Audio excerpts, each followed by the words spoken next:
you at 5 a.m. Would you get on your knees or get up and leave? If he answered your prayer. This is a story from the top. This is a story I give everybody because they're always like, how did you know this? Like, how did you know? Right? Basically, February 13th-ish, I'm helping my parents move out, and that like night or that weekend, the next couple of days, like just really fatigued.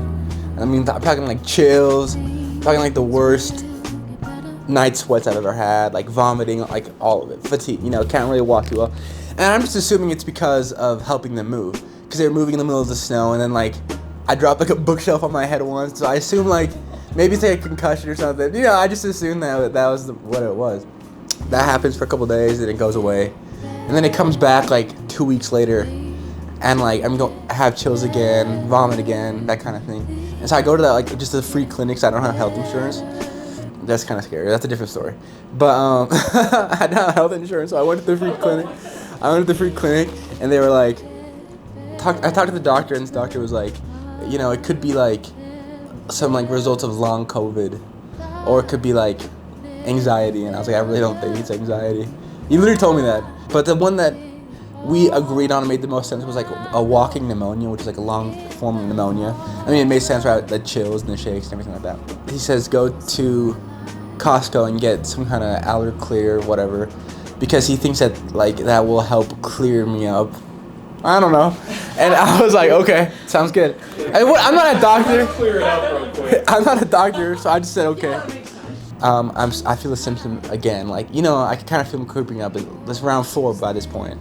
And then I, you know, the next day I'm going to school, and I take the train to school, the tracks. And as I'm walking there, it's like my feet are like dragging like that. Like I can barely walk, like just so exasperated. Can barely catch a breath. Heart is pounding like crazy. Just to walk, like super normal stuff, right? Stuff I did every single day before I went back to the clinic. And the miracle of it is I had a different doctor.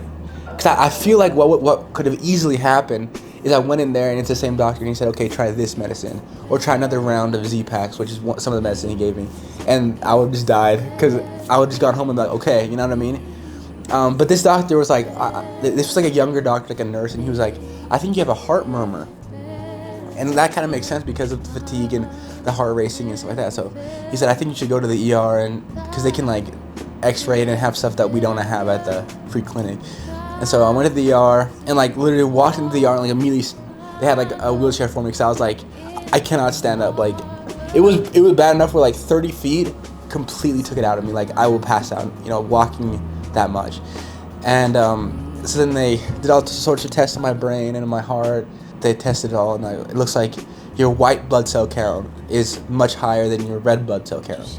Meaning like I just didn't have enough going through my body, which makes sense. That's why my heart was pounding so hard all the time. Like I would just be laying in bed, like before I went to the doctors, I would just be laying in bed, trying to go to sleep, and my heart's just pounding like that. But my mom, her dad had leukemia when he died, and so she knew the whole thing about a higher white blood cell count usually means leukemia. So she was freaking out, and then my aunt was like, no, it's not leukemia, don't worry about it. And then the doctor comes in, he's like, I hate to break it to you, but you do have leukemia. And I was like, oh, okay. You know, he's like, you have like blood cancer. And I was like, what?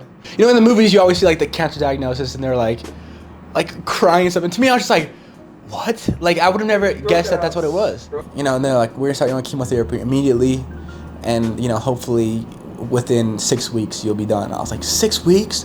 Because I was expecting to go back to school on Thursday. You know what I'm trying to say? Like, I have all my finals and stuff. You know what I'm trying to say? Then when they said 6 weeks, I was like, that gets me out before Kulani's wedding, right? I was like, because I have to make it. Something I just realized actually is, when you go outside and there should be masks hanging up, I realized that I'm supposed to have you guys all be wearing a mask. I hate to do that to you guys right now. That's all, you're good. Dang, it's been a minute since we wore one of these bad boys. Anyways, I was shocked, but I was like, you know, at that point, you're just like, hey, let's get her done. You know, like, what else are you gonna do besides let's just fight this and get it over with? This sounds so stupid, but they're like, we're gonna give you a prick on 3. And I'm always just like, don't count to 3, just do it. You know, 'cause I don't want, you know, like, that's how I've been this whole time, where they're like, we have to do this or we have to do that. I'm like, let's just do it. You know, I'm not really concerned with it. So that night, you guys had, as far as I have heard, like a mission prayer. And dude, I'm telling you, bro, that saved my life, because the next morning, they're like, we're gonna have to keep an eye on you with the breathing tube in for like another 7 days. And I'm like, and it's like, not only is it physically painful to have it in, but just the mental game of having it in. You know what I mean? It's just, and I was like, 7 days, I just have no idea how I'm gonna be able to do that. But then they come in a little bit later, and the doctor's like, actually, we're gonna take it out right now. And so I only had it in for like 38 hours or something. So yeah, that's I don't think there's anything else that's part of the main storyline that I tell everybody, but that's kind of like the lore. But